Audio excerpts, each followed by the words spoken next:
এবারে মমতাজুলের হয়ে গেল, আগামী বছরে কাবা শরীফের ইমামকে আনবো। কাবা শরীফের ইমাম কেন? তুমি যদি স্বয়ং আবু বকর ওমর উসমানকে নিয়ে আসো 10 পয়সাও কাজ হবে না। আগে মানতে শিখুন। বেনামাজিগুলো ধরা যাবে। নামাজিরা সবাই হাত তুলুন, সবাই কেউ বাদ থাকবেন না। যারা যারা নামাজ পড়েন বেনামাজি চোর ধরার সুবিধা এটা। আচ্ছা, এটা তোমার ধরা পড়ে গেছে, কারা কারা পড়েনি, তাই তো? আচ্ছা, এইবার আপনি বলুন তো যে আমি আজকে থেকে পড়ব, আছেন কেউ? পড়বে না।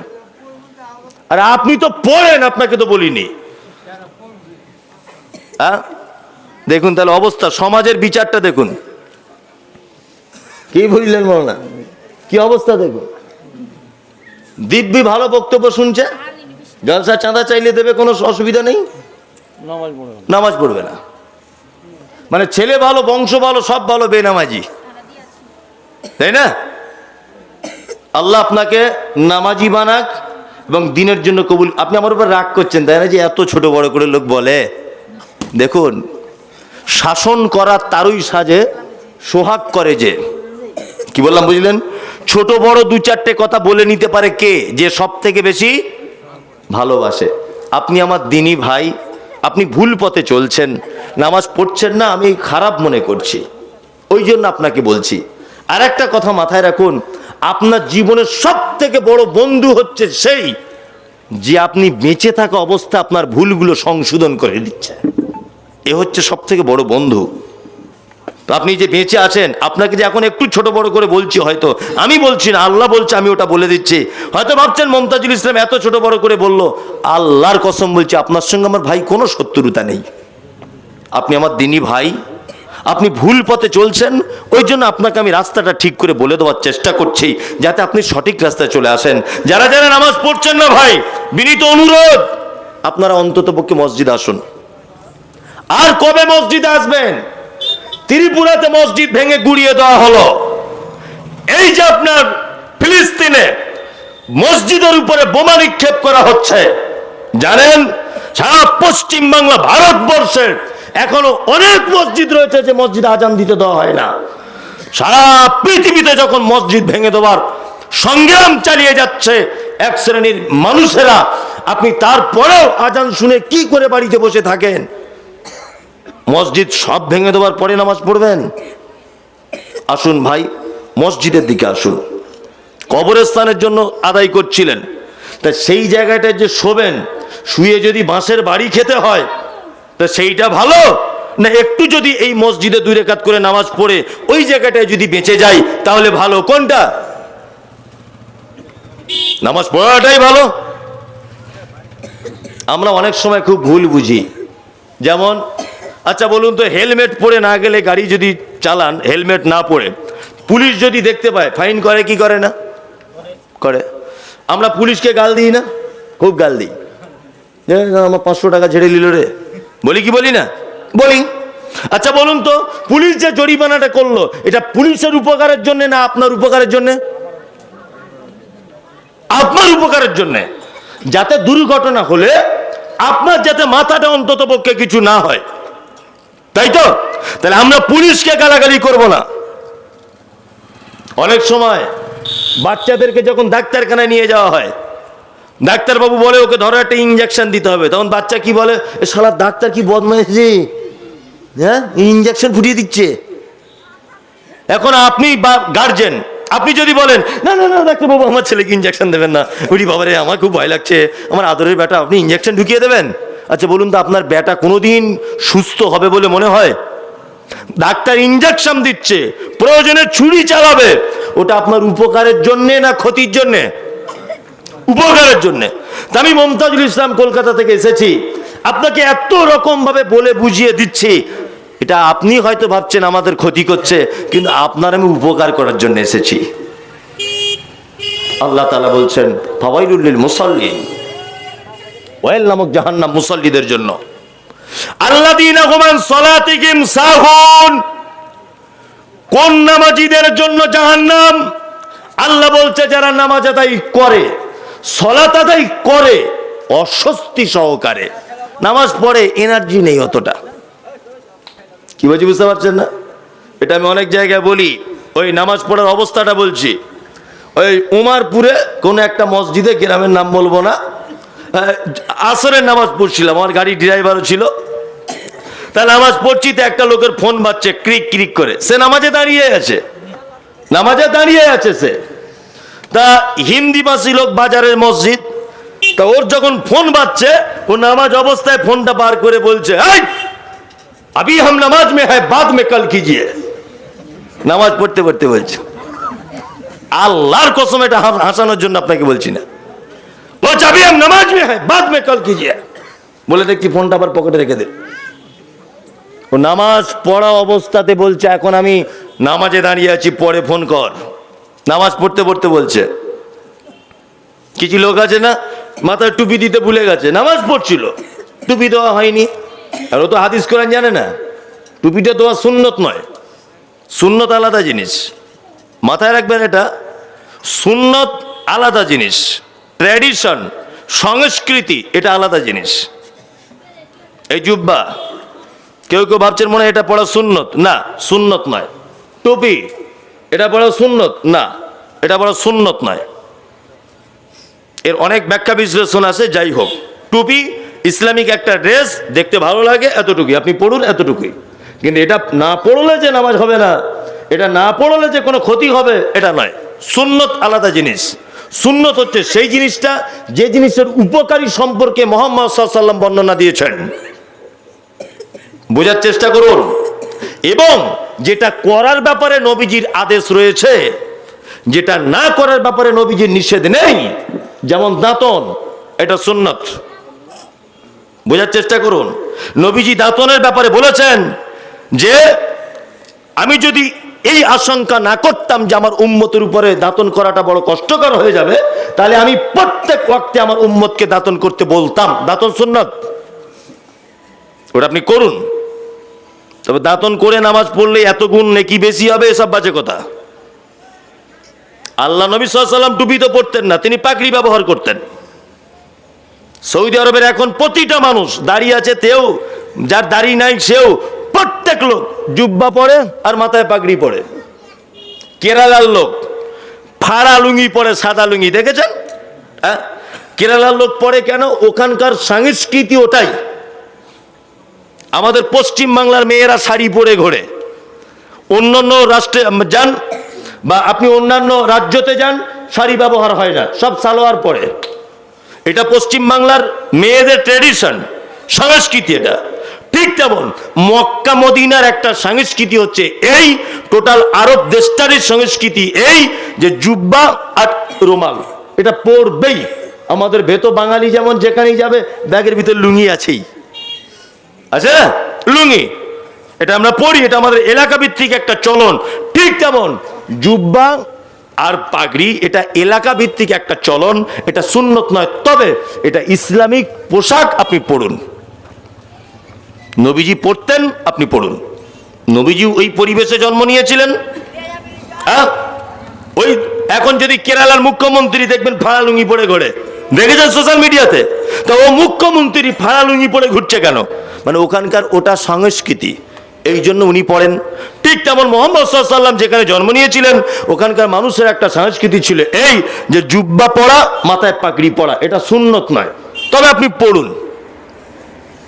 নামাজি নামাজে দাঁড়িয়েছে, আল্লাহু আকবার, টুপি নিতে মনে নাই,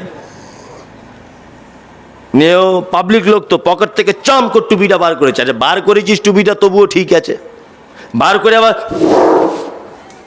এইরকম করে দিচ্ছ, নামাজ বাতিল। যখনই ফু দিয়ে টুপি লাগিয়েছে, নামাজ কি হলো? বাতিল। যদি বলছেন কেন? নামাজের ভিতরে কোনো কাজ বৈধ নয়। এই যে টুপিটা বার করলেন, ফুঁক দিলেন, লাগালেন, এটা কাজ কি কাজ নয়?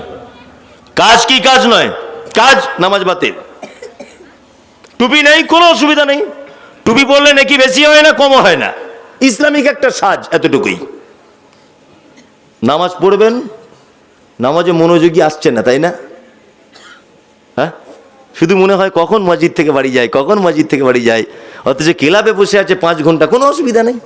ওর বেটা ডাকতে আসছে, তবুও যাচ্ছে না। কারণ কি? ওখানে দুনিয়াবি কিছু মধু পাচ্ছে। আর মসজিদে গেলে যে মরার পরে ফলাফল, তাই না? মরার পরে ফলাফল। ওই জন্য এখন মানুষ নগদে কারবার বুঝে।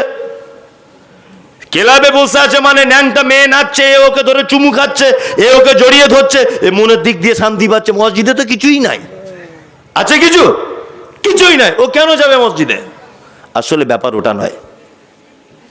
ব্যাপার হচ্ছে একটা মানুষ ততক্ষণ পর্যন্ত সেই জিনিসকে ভালোবাসে না বা গুরুত্ব দেয় না যতক্ষণ না তার লস লাভ এবং তার যে কত পাওয়ার এইটা যতক্ষণ না পর্যন্ত সে না বুঝবে। আমরা শীতকালে অজু করি, করি না বলুন? করি। যেমন তেমন এরকম হটাপটা করে গিয়েই নামাজে দাঁড়িয়ে গেলাম। কারুর এখানে ভিজলো না, কারুর এখানে ভিজলো না, কারুর এখানে, এরকম লোক আছে না নেই? শীতকালে বয়স্ক মানুষ করে কি করে না? এবার নবীজির একটা হাদিস শুনুন। নবীজি বলছেন কোনো মানুষ যখন অজু করে তার অজুর এই জায়গাগুলো থেকে যখন পানি এখান থেকে ঝরে ঝরে পড়ে, সে যেন এটা জেনে নেয় যে তার হাতের দ্বারা পাপগুলোকে এইখান থেকে ঝরিয়ে দেওয়া হচ্ছে। 2, সে যখন তার মুখমণ্ডলটা ধৌত করবে, তার দাড়ি দিয়ে যে পানিগুলো ঝরে ঝরে পড়বে, সে যেন জেনে যায় তার সাথে সাথে তার গুনাহগুলোকে ঝরিয়ে দেওয়া হচ্ছে। এবার আপনি বলুন, একটা মানুষ যখন বুঝতে পেরে যাবে যে আমার হাতের পানি দ্বারাই আমার গুনাহগুলো ঝরে পড়ে যাচ্ছে, সে পানি ইচ্ছা করে বেশি ব্যবহার করবে না কম? বেশি। আমরা এইটা যতক্ষণ না পর্যন্ত বুঝবো ততক্ষণ আমাদের অজু করে তৃপ্তি অর্জন করা সম্ভব নয়। একটা মানুষ যখনই জেনে যাবে, আপনি সেজদা থেকে ওঠেন কি করে, তো অবাক লাগছে। আল্লাহ বলছেন অসজুদ অক্তারিব। বান্দা যখন সেজদায় চলে যায়, আমি বান্দার এইখান থেকে কানের লতিটা যতটা ডিস্টেন্স, এই এখান থেকে এইটা যতটা ডিস্টেন্স, এর থেকেও তার ঘাড়ের রগের থেকেও আমি আল্লাহ সুবহানাহু ওয়া তাআলা তার নিকটবর্তী হয়ে যাই। যখন আপনি সেজদায় যান, আপনি এটা কেন ভাবছেন না যে এখন আমি আল্লাহ আমার কাছে এই মুহূর্তে রয়েছে? কেন ভাবছেন না আপনি? এই ভাবনাটা যতদিন না পর্যন্ত আপনার মনের ভিতরে না আসবে, আপনি নামাজ আগ্রহী হতে পারবেন না। এই ভাবনাটা যতক্ষণ না পর্যন্ত আপনার মনের ভিতর না আসবে যে এই নামাজটাই আমার জান্নাতে যাবার মূল শর্ত, ততক্ষণ আপনি নামাজি হতে পারবেন না। আমাদের কি অবস্থা? রমজান মাসে অনেক মসজিদে নামাজ হচ্ছে, ধীর স্থির ভাবে নামাজ পড়ায়, অনেক মানে ইমাম সাহেবরা পড়ায় না, কিরাত করে আস্তে আস্তে, আলহামদুলিল্লাহি রাব্বিল আলামিন আর রহমানির রহিম মালিকি ইয়াউমিদ্দিন, হয় না আস্তে আস্তে। তারাবি পড়াতে টাইম লেগেছে 45 মিনিট। তার নামাজ পড়ি মুসল্লিরা বলছে ইমাম সাহেব পাল্টা, হ্যাঁ লম্বা করে দিয়েছে ঘোড়ার ডিম। সারাদিন খেটে খুটে এসে এত লম্বা নামাজ পড়া যায়? তা কমিটির লোক বসে এক জায়গায় ওকে বার করে দিয়েছে ইমাম সাহেবকে। 45 মিনিট লাগতো ওই জন্য না। আর একটা ইমাম সাহেব এসেছে, ইমাম সাহেব এসে আর একজনকে জিজ্ঞেস করছে, হাগো আগেকার ইমাম সাহেবটা কি জন্য চলে গেল? কি জন্য গেল? তা বলছে লম্বা কিরাত করতো তাই। তা বলছে তাই? বলছে কতক্ষণ লাগতো? তা বলছে লাগতো 45 মিনিট। মানে এ এসে মোটামুটি জুত করে আলহামদুলিল্লাহ জলিন আমি চুপচাপ করে মেরে মানে 25 মিনিটে শেষ। মুসল্লিরা তখন বাইরে এসে বলছে এই হচ্ছে শালা বাপের বেটা মৌলভী সাহেব। আগে যে ছিল ঘোড়ার ডিম কিচ্ছু জানে না। এটা আমাদের সমাজ ব্যবস্থা। সমাজের অবস্থা কি না বলুন? অবস্থা। আল্লাহ তাআলা বলছেন সাহুন, যারা নামাজ পড়ে এনার্জি লস, ওয়ায়ামনাউন আল মাউন। আল্লাহ তাআলা তারপরে বলছেন ইউরাউন, শব্দ এসেছে যারা নামাজ পড়ে লোক দেখানোর জন্য। জুম্মার দিনে যারা যায়, কিছু লোক আছে না সারা সপ্তাহে খবর নাই, জুম্মার দিন দামি ফক সেন্ট মেরে দেখছি মসজিদে ছুটছে, প্রথম কাতারে গিয়ে বসে আছে। আর ইমাম সাহেব যদি 5 মিনিট খুতবা এদিক ওদিক করেছে, মসজিদের বাইরে এসে একদম বড় বড় মানে বুলি দিয়ে ঝগড়া মারামারি লাগিয়ে দিল। আর এক শ্রেণীর লোক বলছে শালা বাপের বেটা এই হচ্ছে, হক কথা বলে। এক সপ্তাহ আসেনি, জুম্মার নামাজে 10 মিনিট দেরি হয়েছে, বাইরে এসে ঝামেলা করছে, বড় বড় কথা বলছে। আর একটা লোক পাশ থেকে বলছে এ হচ্ছে বাপের বেটা, যা বলে সামনাসামনি। ও বাপের বেটা না, ও হচ্ছে গয়াকার ধয়াকার মানুষ, যে 1 নম্বরের গাধাও।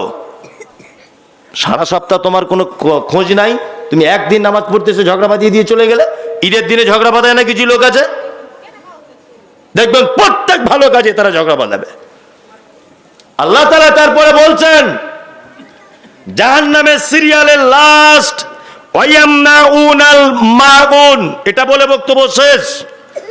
আল্লাহ বলছেন যারা তার প্রতিবেশীকে সামান্য উপকার করা থেকে নিজেকে আটকিয়ে রাখে, এদের জন্য দুর্ভোগ এবং এদের থাকার জায়গা জাহান্নাম।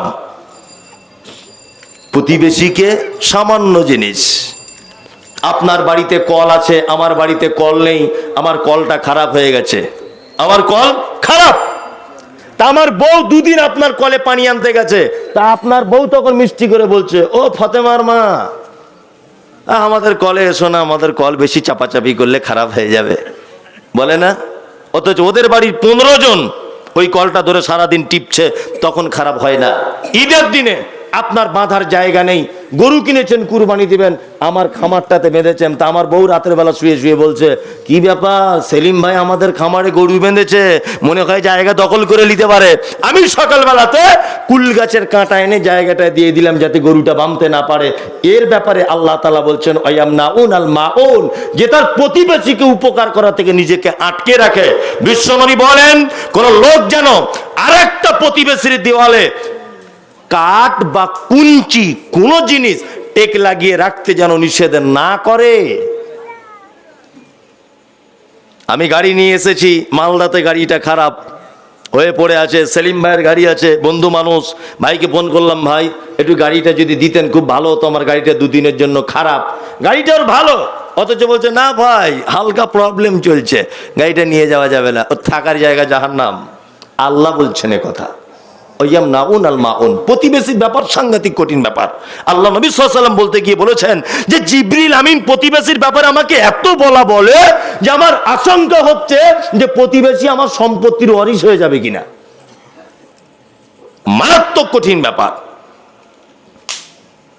একটা লোক দ্বিতীয় ফন্ডের জমি কিনেছে, প্রথম ফন্ডে কিনতে পারেনি, গরিব মানুষ, তার একটা ঘর করবে, প্রথম ফন্ডের জমির মালিকের কাছে বারবার বলছে, ভাই 3 ফুট রাস্তা দাও, বউ ছেলে নিয়ে একটু ঘর করে থাকবো। ও তখন বলছে হবে না, এখন কথা বলার টাইম নেই, কথা বলার টাইম নেই। বড় ছেলেকে গিয়ে বল, বড় ছেলে বলছে আমার মেজো ভাইকে বল, মেজো ভাই বলছে ওই আমার খালুকে গিয়ে জিজ্ঞেস করে আয়। জায়গাটা হয়তো ওর রাস্তা দিতে খুব জোর হলে হাফ শতক যাবে, দাম চাইছে বলছে 8.5 লাখ টাকা দে। 8.5 লাখ তো দিতে পারবে না, রিক্সা চালক, গরিব মানুষ। তার মানে কি ওর উপরে হিংসা করছে, এমন গরম দেখাচ্ছে মনে হচ্ছে ওই জায়গাটা দিয়ে ওর কবর হবে। এরকম লোক আছে না নেই? অনেক মসজিদের প্রাচীর দেখছি বেঁকা, অনেক মসজিদ দেখছি বেঁকা। ভাই কি ব্যাপারে বেঁকা কেন? বলছে জমি মালিক 1 হাত জায়গা ছাড়েনি। এরকম লোক আছে না নেই? আচ্ছা, এই যে একটা লোককে দিয়ে আপনাকে বোঝালাম, বাপ মারা গেছে আজকে 20 বছর, একদিনও যেতে পারেনি বাপের কবরটা দেখতে। আপনার অবস্থা ঠিক তাই হবে। 1 হাত জায়গা কার জন্য রেখে যেতে চাইছেন আপনি? কার জন্যে? বেটার জন্যে? জীবনেও কোশ্চিন কালেও আপনার কবরের সাইড একবার উকি মেরে দেখতে যাবে না। এগুলো হচ্ছে জাহান্নামের সিরিয়াল। পবিত্র আল কোরআনে আল্লাহ জাহান্নামের একাধিক সিরিয়াল দিয়েছেন। প্রতিবেশীর সঙ্গে সৎ ব্যবহার করবেন। কেউ আপনার বাড়িতে এসেছে নুন তেল আদা রসুন কিছু চাইতে, আপনার স্ত্রীকে বলে দেবেন কাউকে ফেরত দেবে না, থাকলে অবশ্যই দিয়ে দাও, অবশ্যই দাও। আমাদের কলে পানি নিতে আসছে, কখন আটকাবে না, অবশ্যই দিয়ে দাও। তারা গরিব মানুষ, একদিনের চাল নেই, আপনার বাড়ি চাইতে এসেছে, বুবু দাও আজকে 1 কেজি, কালকে দিয়ে দেবো, অবশ্যই দিয়ে দেন। থাকলে একদম যেন মিথ্যা কথা বলবেন না, প্রতিবেশীর সঙ্গে অসৎ ব্যবহার করবেন না। আল্লাহ নবী সাল্লাল্লাহু আলাইহি ওয়াসাল্লামের হাদিস হচ্ছে এই, কোন মানুষ যদি মারা যায়, তার 40 জন প্রতিবেশী যারা আল্লাহর সঙ্গে কাউকে শরীক করেনি, কখনো শিরক যারা করেনি, এইরকম 40 জন মানুষ যদি সার্টিফিকেট দেয় যে সত্যি সেলিম লোকটা ভালো লোক ছিল, আল্লাহ নবী সাল্লাল্লাহু আলাইহি ওয়াসাল্লাম বলছেন এই 40 জন লোকের ডিসিশন যেটা, ওই ডিসিশন আল্লাহর দরবারে চূড়ান্ত হয়ে যেতে পারে। এখন কসম খায়, যখন সে তার প্রিয়জন মানুষের কাছে অপ্রিয় হয়ে যায়, তখন আবার দ্বিতীয়বার প্রিয়জনের কাছে প্রিয় হওয়ার জন্য আল্লাহর কসম বলতে হয়। আপনি মেটেকোনাতে জলসা শুনতে এসেছেন, রাত 2টোর সময়তে বাড়ি গেলেন, দরজা আওয়াজ করছেন স্ত্রীকে, দরজা খুলেছে, আপনার স্ত্রী বলছে হ্যাঁ গো কোথায় ছিলে এতক্ষণ? আপনি তখন বললেন মেটেকোনা মাদ্রাসার জলসায়। আপনার স্ত্রী বলছে না তোমাকে বিশ্বাস করি না, তুমি জলসা শুনতে যাওয়ার লোক নয়, তো মনে হয় অন্য কোনো ব্যাপার আছে। এতক্ষণ কোথায় ছিলে? রাত 2টো পর্যন্ত মমতাজুর বক্তব্য রেখেছে? হ্যাঁ সত্যি করে বলো। তখন এ দেখছে যদি সত্যিটা না বলি, ওর মনে যদি বিশ্বাস না জাগাতে পারি, তাহলে হয়তো রাতে ঝামেলা লেগে যেতে পারে। ও আমার প্রিয়জন, এই জন্য কি বলে, আমার মায়ের কসম, আমার দাদির কসম, আমার বেটার কসম, আমার গোষ্ঠীর কসম, আমি মমতাজের জলসায় শুনতে গিয়েছিলাম। যদিও আল্লাহ ছাড়া কারো নামে কসম করা যায় না, শিরক। শুধু আল্লাহর নামই কসম করা যায়। আপনি কসম করলেন কেন? ওটা প্রিয়জন মানুষ অপ্রিয় হয়ে যাচ্ছে একটা কথার জন্য, এই কারণে আপনি আবার তার কাছে বিশ্বাসকে অটুট করার জন্য আপনি কসম খেলেন। এবার বলুন, আল্লাহর কাছে তো মাছির দানা সম পরিমাণ আমাদের কোনো মূল্য নেই, আছে? তা আল্লাহ কাকে কেন ইম্পর্টেন্ট ম্যান মনে করছেন? কে সব থেকে গুরুত্বপূর্ণ মানুষ? কাকে বোঝাতে চেয়েছেন? কার ব্যাপারে এত গুরুত্ব দিচ্ছেন যে এত কসম করে বলতে হবে? কিয়ামতের মাঠে যদি একজন মারাত্মক পাপী মানুষকে আল্লাহ যদি জান্নাতে দিয়েই দেয়, আচ্ছা বলুন তো, আল্লাহর বিরুদ্ধে কেউ মামলা দায়ের করতে পারবে? পারবে না। গ্রাম পঞ্চায়েত যদি অন্যায় ভাবে ইন্দিরা আবাসনের ঘরটা গরিব মানুষের নাম থেকে কেটে দিয়ে একজন ধনী মানুষকে দিয়ে দেয়, তাহলে কিন্তু গ্রামে তার বিরুদ্ধে মিটিং মিছিল হবে, হবে না? হবে। কিন্তু আল্লাহ যদি একজন অপরাধীকে জাহান্নামের থেকে বাঁচিয়ে জান্নাতে যদি দিয়ে দেয়, তারপরেও তার বিরুদ্ধে কেউ মামলা করতে পারবে না। এত গুরুত্ব কিসের কসমের? এই দেখুন কসমের জবাব দিচ্ছেন আল্লাহ, লাকাদ খালাকনাল ইনসানা ফি আহসানি তাকবীর। শুধু এই কথাটা বলার জন্য এত তালবাহানা। আল্লাহ বলছে জয়তুনের কসম, আর ডুমুরের কসম, মক্কা নগরীর কসম, আর তুর সিনাই পর্বতের কসম। এতগুলো কসম করার পরে বলছেন লাকাদ খালাকনাল ইনসানা ফি আহসানি তাকবীর। মানুষকে আমি তৈরি করেছি একদম উন্নত মানের আবহাওয়াবে, উন্নত পরিকাঠামো দিয়ে, খুব সুন্দর করে, যা পৃথিবীর আর কাউকে এত সুন্দর করে বানানো হয়নি। সব থেকে আদর করে বানিয়েছে আল্লাহ কাকে? কাকে? মানুষকে। এইবার আপনাকে আবার জিজ্ঞাসা করছে, বুঝে উত্তর দেন। এটা বাচ্চা ছেলের মতো প্রশ্ন। বলুন তো আল্লাহ কজন? একজন। শেষ নবী হিসাবে নবী কজন? একজন। শেষ নবী আর আল্লাহ এই মাঝখানে একজন ছিলেন, আল্লাহর কথাকে নবীর কাছে এসে জুড়ে দিতেন। এই নাম কি? জিবরিল। শেষ গ্রন্থ, চূড়ান্ত গ্রন্থ, তার নাম কি? আল কোরআন। তাহলে সব একটা একটা করে হলো, তাই তো? এবার চলুন কোরআনের ভিতরে একটু ঢোকা যাক। আল্লাহ বলছেন মানুষকে তৈরি করেছি বড় সুন্দর করে, তাই তো? চলুন পবিত্র কোরআনের ভিতরে ঢুকুন। আল্লাহ মানুষের ব্যাপারে আরো কি বলছেন? মানুষের ব্যাপারে বলছেন খুলিকাল ইনসানু যাইফা। এখানে বলছে মানুষকে বড় সুন্দর করে বানিয়েছি, আর অত্র আয়াতে বলছেন খুলিকাল ইনসানু যাইফা, মানুষকে আমি পৃথিবীতে সব থেকে দুর্বল করে পৃথিবীতে তৈরি করেছি। দুরকম কথা হলো, তাই তো? চলুন আর একটু ভিতরে ঢোকা যাক। কোরআন কি বলছে? কোরআন বলছে উলাইকা কাল আনআম বালহুম আযাল। ওরা চতুষ্পদ জানোয়ার, বালহুম আযাল, তার থেকেও নিকৃষ্ট। চতুষ্পদ জানোয়ারের থেকে নিকৃষ্ট। তাহলে একটাই কোরআন, একই আল্লাহ, তিন রকমের কথা, তাই তো? এটা কোনোদিন আপনার মাথায় ঢুকেছে? আপনার তো টাইমই নেই, টাইম খুব শর্ট, তাই না? খুব টাইম শর্ট। ওই জন্য টাইম শর্ট বলে আমি পড়ে এসে আপনাকে বলে দিচ্ছি এটা। তাহলে কোরআনের তিন জায়গায় তিন রকমের কথা হলো। এক, আল্লাহ বলেছে মানুষকে সুন্দর করে বানিয়েছি। দুই, মানুষকে তৈরি করেছি বড় দুর্বল করে। তিন, এরা এত খারাপ, চতুষ্পদ প্রাণীর থেকে নিকৃষ্ট। একটা একটা করে একটু ভিতরে ঢোকা যাক। 2-4 মিনিট আমাকে টাইম দেয়, আমি মূল জায়গাতে আসছি ইনশাআল্লাহ। আজকে আমার স্টেজে ওঠার আগে অনেকবার অনেক বিষয় বলে দিয়েছে। ওয়াকফ বোর্ডের ব্যাপারে বলবেন, ওই পীর সাহেবদের ব্যাপারে বলবেন। এখন স্টেজে একজন বললেন অবশ্যই মেয়েদের ব্যাপারে একটু বলবেন, আর একজন ভাত খেতে খেতে ওখানে বলছে বন্ধন লোনের আজকে 12টা বাজিয়ে দেবেন। কার কথা শুনি বলুন তো? কার কথা শুনি? ওই জন্য আমি 12 মিশালি মতো একটু সব দিকে যেন সবারই মন ভরে, সেই হিসাবে কিছু কথা বলবো। কি বলছি বুঝতে পারছেন? সবারই যেন একটু একটু একটু একটু করে পাতে যেন কিছু পড়ে, এইরকম আলোচনা রাখার চেষ্টা করছি। তাহলে প্রথমে জানা যাক, আল্লাহ তাআলা বলেছেন মানুষকে দুর্বল করে বানালাম। আচ্ছা, এখানে কেউ প্লেন চেপেছেন? একজন হাত তুলুন তো। অনেকজন চেপেছেন, আলহামদুলিল্লাহ আলহামদুলিল্লাহ। আমিও চেপেছি, আমারও হাত আপনাদের দলে আছে। তা প্লেনের কিছু নিয়ম কানুন আছে, এটা আপনারা জানেন নিশ্চয়ই যারা চেপেছেন।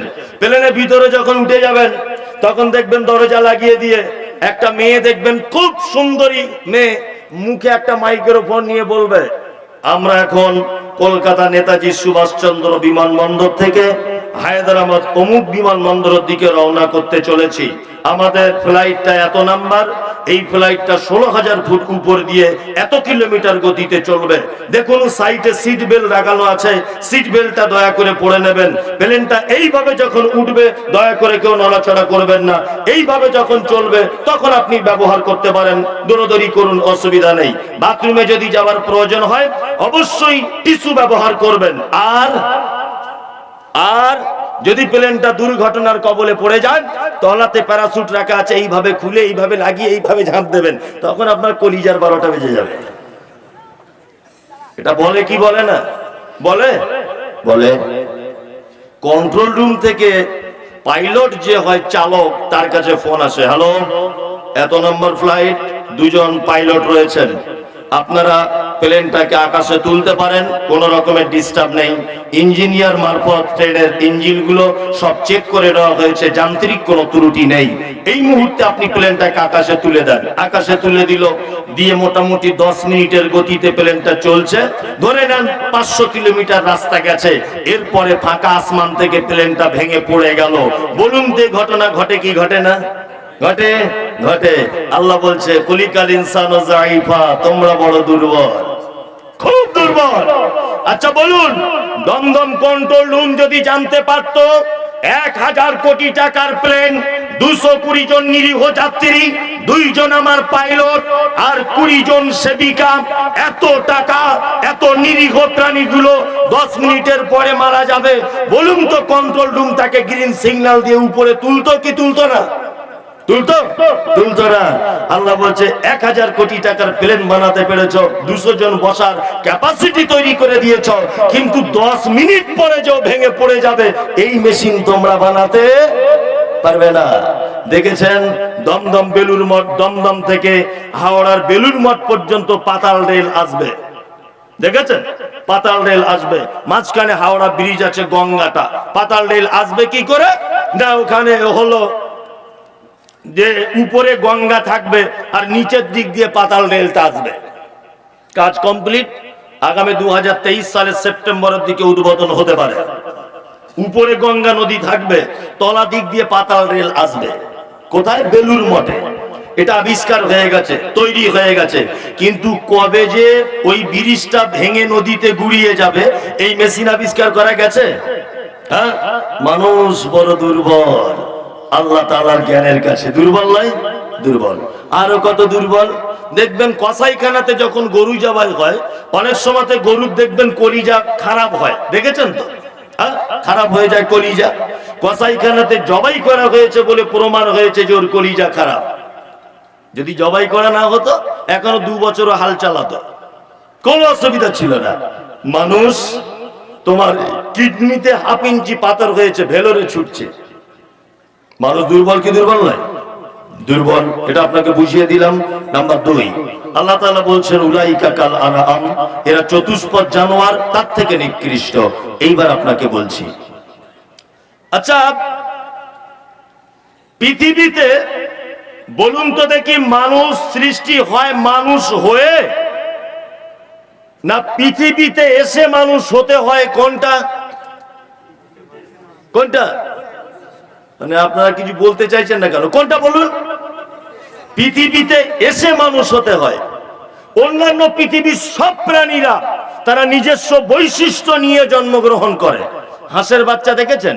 ডিম থেকে বার হয়ে কোনোদিন তার মাকে বলে যে মা আমাকে একটা ভালো সুইমিং পুলে ভর্তি করে দাও, আমি একটু প্রথমে সাঁতার কাটা শিখি, তারপরে বড় পুকুরে গিয়ে নামবো। এরকম দেখেছেন? দেখতে পাবেন না, কারণ ও জন্ম থেকেই সাঁতার জানে, ও জন্ম থেকেই শিখে এসেছে। কি বলছি বুঝতে পারছেন না? ও ওকে শেখাতে হয় না। আর মানুষ সব সময়তে মানুষ থাকে না। এই যে মাওলানা সাহেব বসে আছেন, ইউনুস সালাফি সাহেব, আমি যদি ওনাকে বারবার এরকম করে গুতা মারি, বারবার যদি খোঁচা মারি, বারবার যদি খোঁচা মারি, তা লোকটা কি বলবে? এক পর্যায়ে বলবে মানুষ না অমানুষ রে। এটা বলবে কি বলবে না? বলবে। আপনার স্ত্রী বাড়িতে তরকারি কাটছিল, তরকারি কেটে কেটে আপনাদের ভাষায় কি বলে ওটা যেটাতে রাখে, কি বলে? পেতে না কি বলে? পেতে, পেছে, ওই পেছেতে রাখছে ধরে না।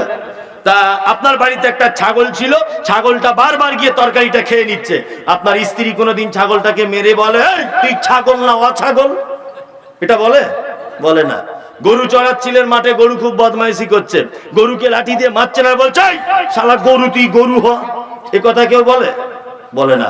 কিন্তু ছাত্র যদি পড়াশোনা না করে মাস্টার কি বলে?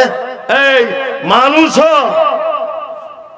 অমানুষ কথাকারে বলে না।